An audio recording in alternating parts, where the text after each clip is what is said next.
दोस्तों, आप सभी का ये सवाल है कि दिल्ली के मुख्यमंत्री अरविंद केजरीवाल को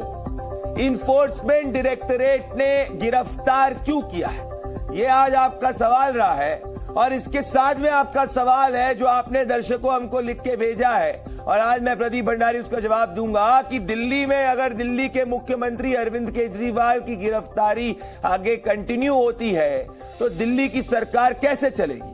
पहले मेरे हाथ में वो रिमांड कॉपी है क्योंकि मैं सिर्फ तथ्यों के आधार पर बात करता हूं और आपको ये जानना जरूरी है कि इन्फोर्समेंट डायरेक्टरेट ने, ईडी ने कोर्ट में क्या कहा, जिसके आधार पे इस वक्त जो है कोर्ट, पीएमएलए कोर्ट अपना ऑर्डर सुनाएगा, पर इस वक्त गिरफ्तारी किस आधार पे हुई ये इस वक्त की कॉपी जो है, पूरी कॉपी, ये 32 पेजों की कॉपी मेरे सामने है और मैं सिर्फ ये कॉपी से आपको पढ़ के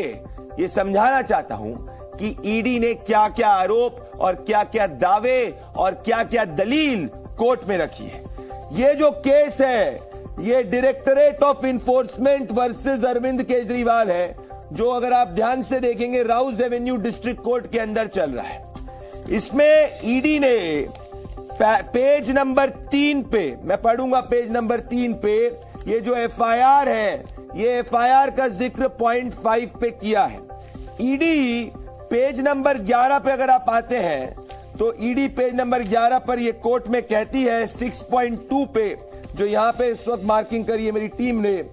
कि Shri Arvind Kejriwal chief minister of NCT Delhi kingpin और की कॉन्स्पिरेटर हैं ईडी के हिसाब से दिल्ली एक्साइज स्कैम में। और वो कह रही है ईडी कि वो कल्यूजन में थे दिल्ली के मंत्रियों और आम आदमी पार्टी के लीडर्स के साथ में। तो जिस आधार पे ईडी ने दलील रखी है ये सबसे बड़ा आधार है जो आप 6.2 देख सकते हैं, जिसमें इन्फोर्समेंट डायरेक्टरेट ये कह रहा है कि इन्फोर्समेंट डायरेक्टरेट की इन्वेस्टिगेशन में पाया गया है कि दिल्ली आबकारी नीति, शराब नीति के अंदर जो घोटाला है जिसकी बात ईडी कर रहा है, इसके किंगपिन ईडी के हिसाब से दिल्ली के मुख्यमंत्री अरविंद केजरीवाल है। और इसके साथ में वो कह रही है ईडी कि उन्होंने कल्यूजन किया था, मतलब वो आम आदमी पार्टी के मंत्रियों से और लीडरों के साथ मिले थे। ये बहुत बड़ा चार्ज ईडी ने कोर्ट में लगाया है। इसके बाद 13 नंबर पे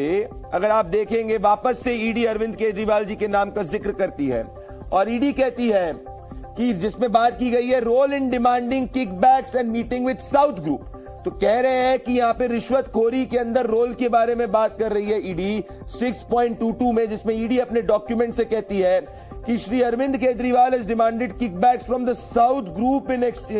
in exchange of awarding favors to them in the formulation and implementation of the excise policy। मतलब ईडी ये दावा कर रही है कि भाई जो असली रिश्वतखोरी है वो आम आदमी पार्टी के मंत्रियों ने नहीं बल्कि दिल्ली के मुख्यमंत्री ने खुद ने करी है। और तीसरी सबसे बड़ी बात है जो इस वक्त ईडी ये 32 पेज के डॉक्यूमेंट में अगर आप जाते हैं और ईडी आखिरी में यहां पे कहती है जो 7वें पॉइंट पे, ये 30 नंबर पे पेज पे अगर हम आते हैं, क्योंकि हमारी पूरी टीम ने खंगाला है और हम सिर्फ फैक्ट्स के आधार पे बात कर रहे हैं कि जो इन्फोर्समेंट डायरेक्टरेट यहां रखा है जिसपे पीएमएलए कोर्ट ने, एएसजी ने जो दलील रखी थी जिसमें कहा गया है कि दिल्ली के मुख्यमंत्री पॉइंट नंबर 7 पे ईडी के हिसाब से ने कॉन्स्पिरेसी रची है, पूरी पॉलिसी उन्होंने बनाई है और पूरी रिश्वतखोरी के अंदर वो इन्वॉल्व है। तो ईडी का ये बहुत बड़ा चार्ज है और अगर कोर्ट इसको जब अगर मान लेता है तो ये बड़ी बात है। तो ईडी कह रही है कि कोई और इसमें इन्वॉल्व नहीं है, ये पूरी की जो स्रोत है वो दिल्ली चीफ मिनिस्टर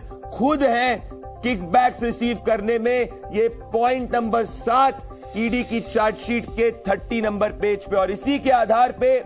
ईडी 10 दिन की रिमांड पीएमएलए कोर्ट के अंदर मांग रही है।